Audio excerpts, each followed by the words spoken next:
नमस्कार. काल मी 2 व्हिडिओ पाहिले. मी इलेक्शनमध्ये प्रोपागंडा कसं करतात लोक बघा. एका व्हिडिओमध्ये एक जण काय म्हणतो, की तुम्ही वोट करताना म्हणजे कॉर्पोरेशनच्या इलेक्शनमध्ये वोट करताना मोदीजी किंवा राहुल गांधी यांच्याकडे बघून वोट करू नका. त्याचा सांगण्याचा अर्थ काय मित्रांनो माहिती आहे का? की तुम्ही मोदीजींना बघून वोट करू नका. कारण तुम्हाला माहिती राहुल गांधींना बघून कोणी वोट नाही करत.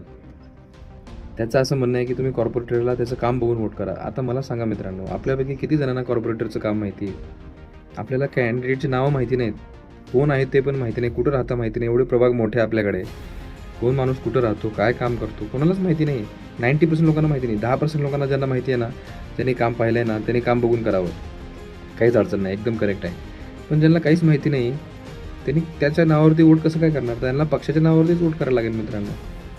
का बरं करायला लागेल पक्षाच्या नावावरती? कारण ॲटलिस्ट आपल्याला BJPचं काय कल्चर आहे, काँग्रेसचं काय कल्चर आहे, एवढं थोडं माहिती तरी आहे आपल्याला कमीत कमी.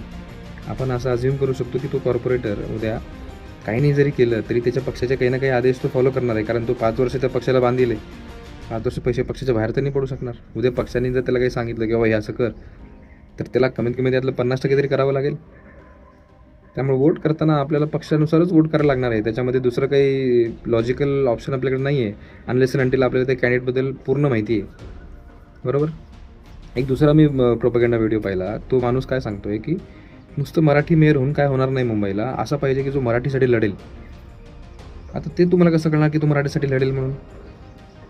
मराठी आहे का नाही हे आपण पाहिलं. समजा BJPने पण सांगितलं मराठी मेयर, शिवसेनेने पण सांगितलं मराठी मेयर, मनसेने सांगितलं मराठी मेयर, तर तो मराठीसाठी लढेल हे बघा. आता हे कसं कळणार? आता राज ठाकरे साहेब, उद्धव ठाकरे साहेब मागच्या 25 वर्षापासून मराठीसाठी लढतायत का? काय केलं आहे 25 वर्षामध्ये? काय झालं आहे तुम्ही सांगा मला. बांगलादेशी वाढलेत का कमी झाले मुंबईमध्ये?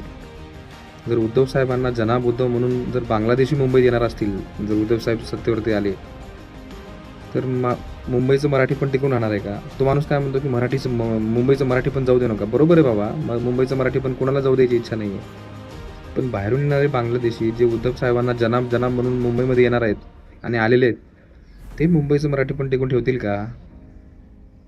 हा विचार त्यांनी सांगितला का? नाही सांगितला. तर मित्रांनो, तुम्हाला असे भरपूर व्हिडिओ मिळतील जे वेगवेगळ्या अँगलनी तुम्हाला हे सांगण्याचा प्रयत्न करताय की तुम्ही BJPला मतदान करू नका. पण तुम्ही स्वतः विचार करा आणि त्यानुसार मतदान करा. वंदे मातरम.